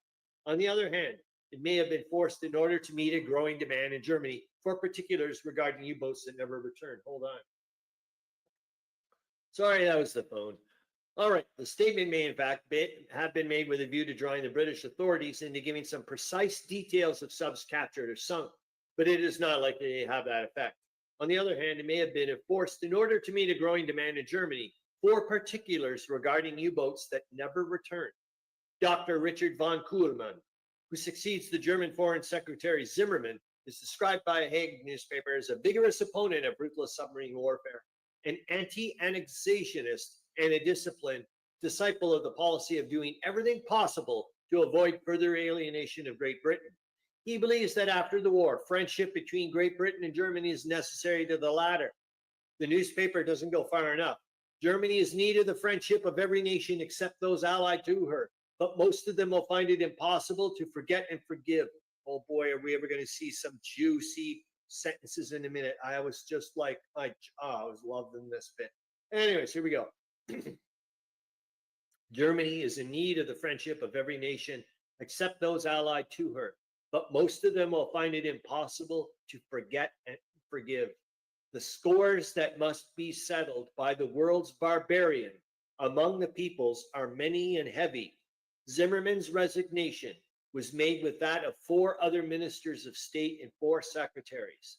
The new appointments are criticized by the liberal German press as continuing autocratic government, and showing no inclination to grant any real parliamentary representation. Simultaneously, with the announcement of the changes in the Kaiser's cabinet, comes a dispatch from Peking saying that a cabinet meeting with decision in favor of war on Austrian Germany has been approved by acting President Feng Kuo-cheng, and war may be declared in a few days. Germany has demanded a loan of gold from Switzerland in return for shipments of coal. The statement from Washington confirms previous unofficial dispatches to the same effect. It may be considered as a war item of some importance, indicating that Germany must have gold to pay for supplies received from such of the neutrals as she is still able to trade with, because they no longer accept German paper money or securities. Following, as it does, repeated requests to the people to turn in their gold jewelry and coins to the Reichsbank, this announcement is strong confirmation of the assertion that Germany is beginning to near the end of her resources for carrying on the war. On the Romanian front, German forces have begun an offensive and, according to Berlin, have pressed back the Russo-Romanian army north of Focșani, capturing 1,300 men, 13 guns, and a number of trench mortars. Petrograd also admits a reverse here. This move, which was foreshadowed in an attack by the Teutons under von Mackensen a week or so ago, may be pressed now with some energy in order to offset the gains which the Russo-Romanians have made, and as part of a campaign having in view the overrunning of the remainder of the Romanian territory occupied by the Romanians. Our allies had made considerable advances in this sector, and with better resistance by the Russians in Bukovina and in Galicia generally, might have struck a severe blow at the enemy. Again, blaming the Russians. It's amazing. As it is, there must be an immediate stiffening of the Russian line if any part of Romania is to be saved, or if there's not to be a further invasion of Russian territory. An unofficial report says that the Russians have driven the foe back on a 10-mile front between the Dniester and the Pruth rivers. Of this, there is no confirmation. Petrograd reporting enemy advances at several points. The Russians also give an interesting sidelight on some of the benefits gained by the foe in the recent advance in the statement that enemy troops west of the rivers Zrox, I guess, are hastily gathering in the harvest. This is of more importance to the Austrians and the Germans than the guns and munitions abandoned by the Russians in their hasty retreat, and added to a vast quantity of supplies of food and fodder, which were also left, will also go a considerable way towards solving the enemy's difficulty in feeding his armies. Petrograd also notes a considerable increase in the aerial activity by the enemy over the Gulf of Riga, which may be the forerunner of an attempt to turn the Russian lines there. Hold on. Yeah, I just took a bit of ice cream, see if that works. Tasted good. Canadians around Lens continue to seize points of advantage and now hold safely the Lens-Bethune road almost up to the coal city. The Germans, however, have no intention of abandoning Lens without a further struggle. Their guns have renewed heavy firing, and their infantry recaptured a crater lightly held as an outpost by Canadian troops who withdrew without any reported loss. On the rest of the Western Front, General Haig reports that there is nothing of importance, a sure indication that he is preparing for another move. It is thought by some that this blow will be struck to the south instead of to the north of Ypres, where the ground is flatter and does not give opportunity of bringing the big guns as close to the German lines as is desired. One writer believes that the next stroke will be directed particularly in the neighborhood of the Comine Canal and Lys River Triangle, already under British fire, with a view to outflanking stronger positions farther to the north. The whole effort of turning the German line on the Belgian coast would, according to this view, be made south of the flat country by driving a huge wedge into the German positions. This would also aid in the flanking of the Aubers Ridge and Lille positions. There's been some lively fighting on the Aisne and Champagne front, but not on a large scale. The French were generally the aggressors, and the combats were more in the nature of raiding operations than pitched engagements. Several interesting events connected with the war are announced from London, one being a conference of Entente Allied representatives, the other some changes in the Admiralty, which are believed to indicate the first step in the reorganization planned by Sir Eric Geddes, the new First Lord, and a third a statement that the first of a fleet of standardized merchant vessels will be put into service this month. The vessels are of 8,000 tons and presumably of considerable speed in order to more successfully cope with the submarines. It is not known how many of them will be built, but evidently the number will be considerable. If the corn production bill, which I'd love to find out about, succeeds to the extent anticipated in adding to the homegrown wheat acreage of Britain, sufficient tonnage now conveying food will be released to carry from the United States the entire cotton supply for Britain based on last year's requirements. This statement was made by President Prothero of the Board of Agriculture. I wonder if it's got something to do where you had to grow so much corn if you do if you got so much land or whatever. Like you have to do it. Anyways, British shipping losses during the past week showed an increase over the previous period. The number of ships over 1,600 tons that fell victim to submarines or mines was 21, an increase of 3, while the number under 1,600 tons was 2, which is 1 less than in the previous report. No fishing vessels were lost, and 13 merchantmen were unsuccessfully attacked by submarines. There's no disguising the seriousness of the submarine campaign. Like, holy smokes, man.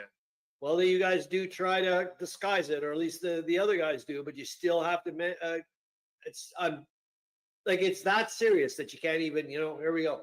But with every week that goes by, the Allied measures to offset it improve. In the United States, many former German ships are being put into commission, while the shipbuilding program of Great Britain has exceeded all the hopes and expectations of many who believe that the submarine might actually settle a war. Almost did. It is also, that's my opinion, it is also a matter of gratification that the increasing production in Britain will release a number of vessels now used for carrying food supplies for other purposes. In this connection, it is interesting to note that the cereal crop of the United States, with the exception of spring wheat, promises a record. Potatoes also promising a record yield. Berlin is seeing things at night. Another raid by the British on the Belgian coastline, in which a few prisoners were captured, is magnified by the foe into desperate fighting, resulting in the repulse of the British. The artillery on both sides has been very active to the north of Ypres, and the indications of another new drive by the British are multiplying. General Haig does not report anything of importance, even though you guys said you were going to do a drive in the south, man. Last page, maybe you did. Paris reports attempted surprise attacks by the foe north of Saint-Mihiel and in the upper Alsace, as well as some minor engagements on the front. Unless you thought Germans were reading your English paper. No. A Russian offensive on the Champagne area near the southeastern frontier. No, it'd be Chantin area. I'm doing the French BS again, aren't I? Near the southeastern frontier of Galicia, unofficially reported, is now confirmed by Petrograd. For the moment, it is not seen to be on a very extensive scale, but it has resulted in the capture of an important height, 2 villages, and several hundred prisoners. The scene of the offensive is on the border of the Russian province of Bessarabia and the Austrian province of Galicia. The fighting, according to the Russian report, was severe. In its significance lies more in the promise of better things to come rather than the immediate achievement. If pressed successfully, it would have an important bearing on the campaign farther to the north, as well as that on the Russo-Romanian fighting ground, where Berlin claims that the Teutons have extended their gains north of Focșani. The fighting in the latter area is considerable importance. It is probable that a strong enemy force has been concentrated against the Allies there, as it is essential to a further continuation of both successes on the entire front, that the Russo-Romanian menace should be wiped out. The Russians, it is reported, have evacuated important ground on their side of the border, but no details are available yet. In an engagement on the Kipling Road, several Russian regiments, having run short of ammunition, made a desperate fight with bayonets and stones taken from the sides of the mountain. Jesus H. Christ. Though compelled to fall back, the resistance is such as to noticeably slow up the Austro-German advance.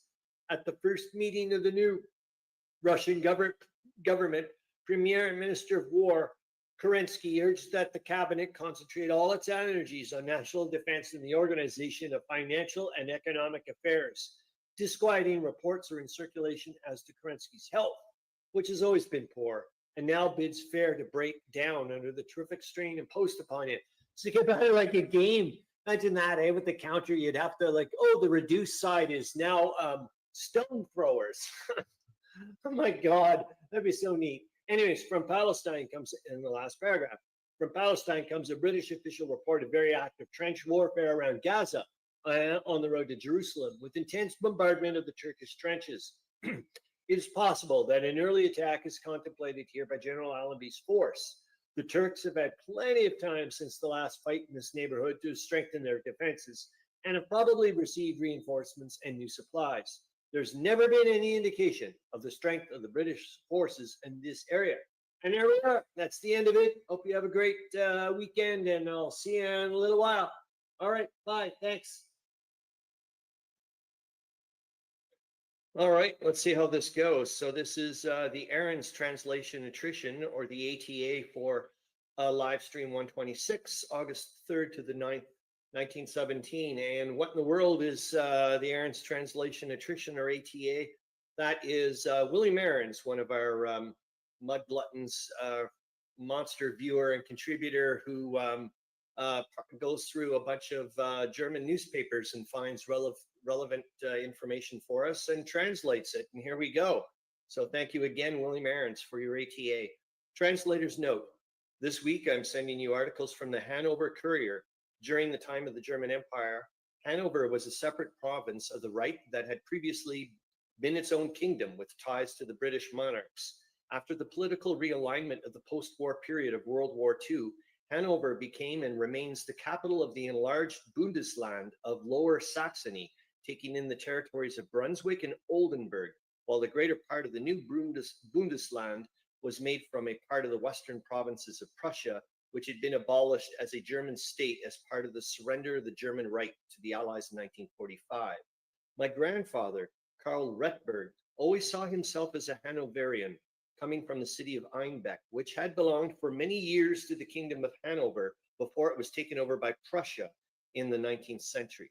I'm sure that this attitude became a stronger part of his personality after the Second Reich first failed in the Great War, and then the Third Reich was burnt to ashes in World War II. Hanover, being a place of commerce and industry, also suffered the aerial bombing and direct Allied assault in 1944 and 1945. Einbeck, being a town with less strategic importance, came through that war most unscathed.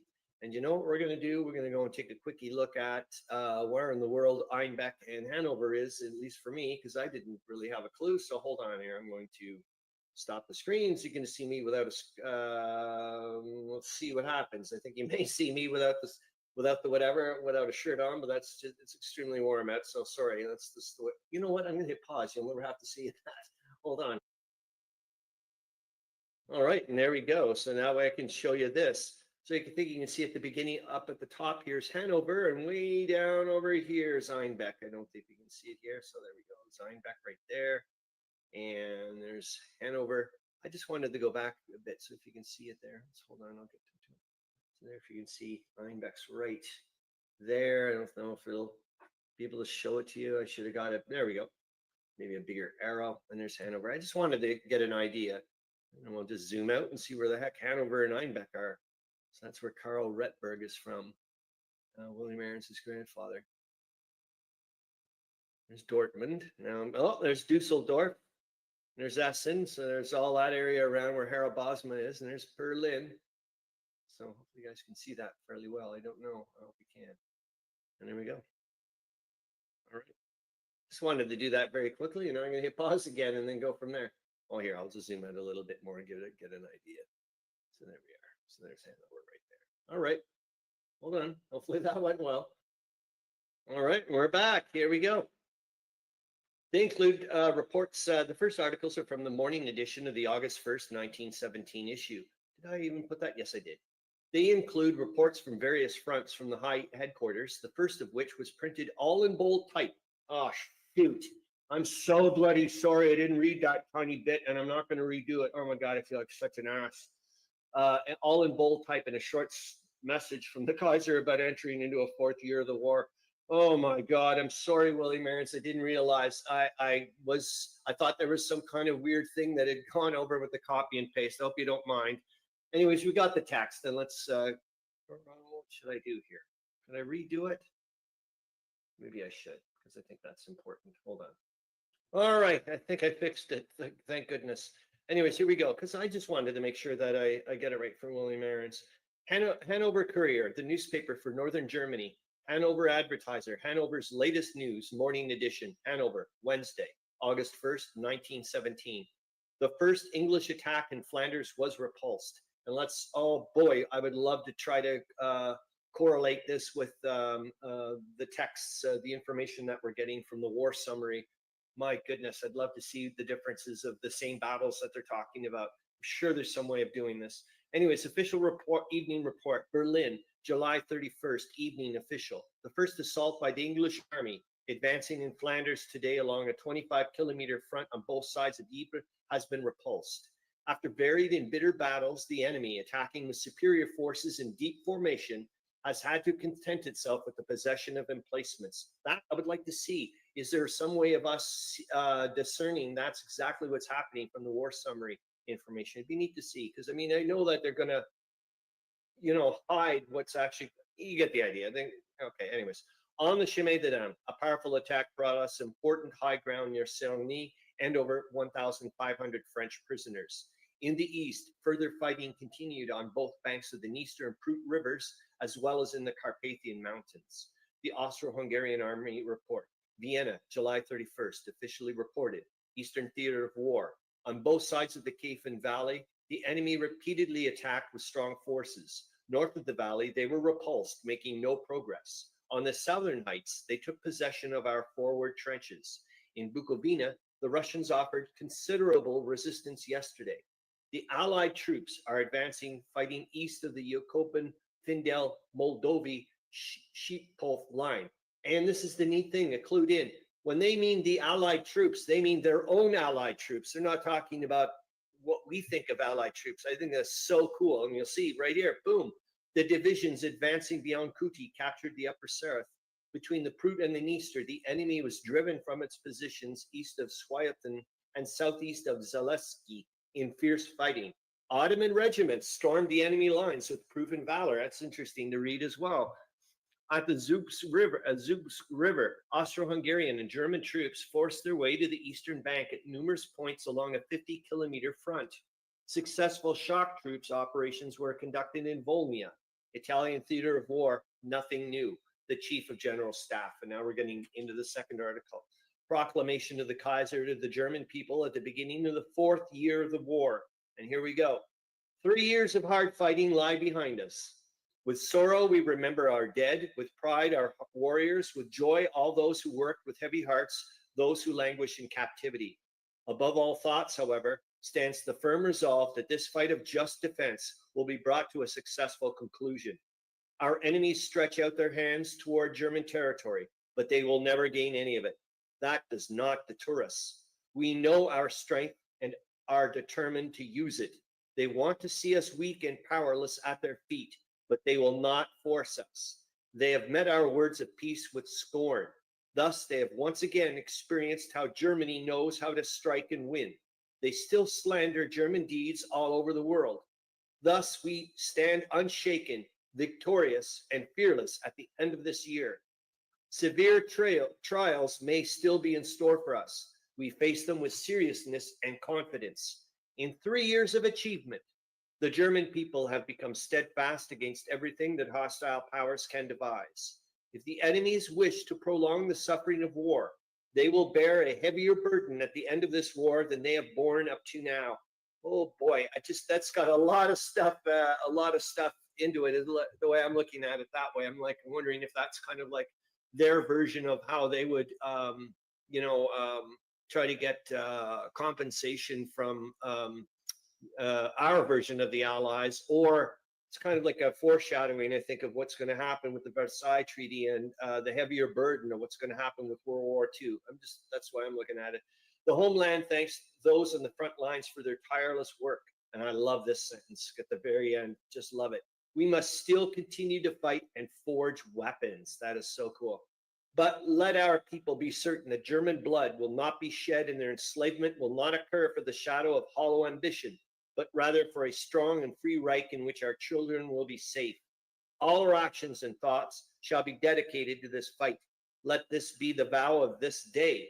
in the field, August 1st, 1917. Signed Wilhelm IR.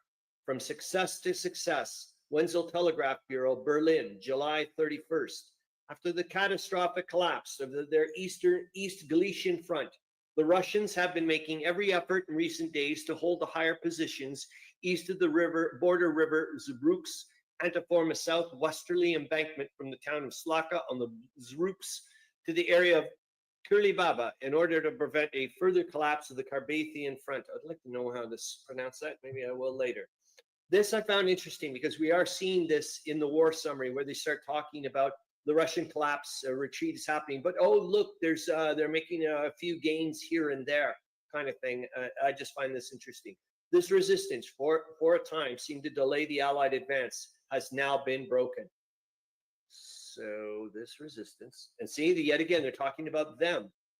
German and Austro-Hungarian forces have crossed the Zbruks and the Dniester. Yeah, it's hard for me to remind myself that when they do say Allied advance, they're talking about themselves. Between the Dniester and the Prut, the Russians still tried to hold on to cover the advance from the city of Chernivtsi. Despite the ferocious forces they deployed there, they were forced to abandon the towns of Ferenczenka and Snitin. They were pushed back to the Germa-Govka whatever line. Russian resistance north of the Prut is also threatened by the collapse of the Chernozem line. Here, the Allied troops have reached the Lukavitz-Sadortia line. Oh my God. The broad river valley with the steep hills on its eastern bank and the dense forests behind it offered the Russians an ideal defensive front.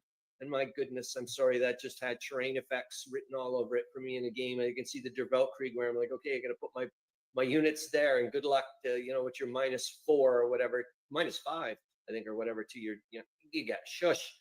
They made every effort to maintain the strong river line. For east of the Chernozem Heights, all rivers flow southeastward, opening up broad routes in their valleys for the advancing Allies.